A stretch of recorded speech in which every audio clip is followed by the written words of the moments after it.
I want to show you the mirror progress. It's missing something. I like where it's going, but it needs a little something. Let me show you. Okay, so this is what it looked like before. It's got that little silver clip on the bottom.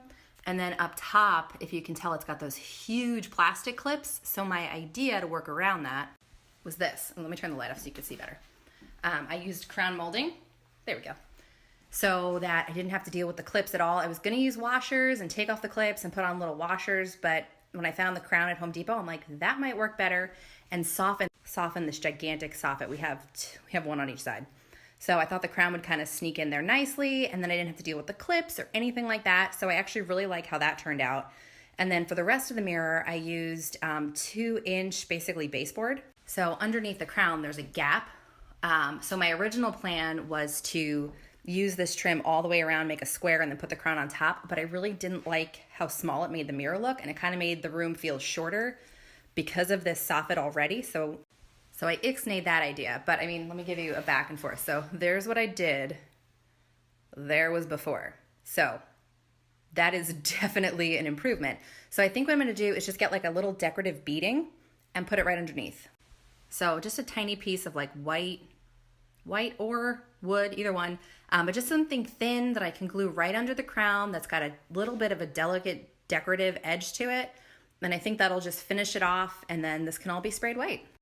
So I'm getting questions on how I did this. So it's probably gonna take me a hot second to get a tutorial up, so I thought I would show you while I'm in the middle of it. So I started at the bottom. I did one piece, measured all the way across, glued it with liquid nails. That is what's in my caulking gun. So I just put that on the back, and then I pushed it up in place, and then I used just a ton of tape. It's not very pretty, but just a ton of tape to hold that piece in place while it dries. And then I'm gonna put up these two sides. This is how much, I put a lot of glue on this sucker. So I just kind of go in a zigzag pattern down the entire piece of wood. I'm gonna push it up on the mirror and tape it to hold. Okay, so those two sides are now up. We're ready to roll. So what I'm gonna do is measure across the top for my crown molding cut, and then I'm actually gonna nail that up to the top of the soffit and not really glue it. So this is a little bit easier. I just added the crown and I nailed it into the top of the soffit. So it's secure enough that it's on here. I'm not worried about it. It's flush against my side trim, and it's just got nails in the top of the soffit. This is probably a better view. Sorry, that was super close. So there you go. Now I'm gonna add, I found a tiny piece of trim to stick under there. And I am gonna use white caulking and go all the way around the mirror so that you lose the shadow, so that you can't see behind the trim anymore. But I'm gonna wait 24 hours. I wanna make sure that my liquid nails is totally dry, and then I will add the caulking. But now I'm actually gonna add that little tiny piece of trim.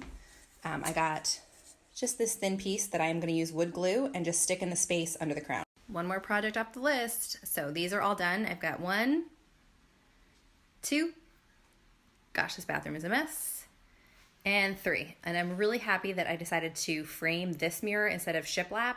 And then I think I'm gonna add a tiny chandelier right there. I'm putting one in this space, so I'm gonna change out that light right there. I already bought it.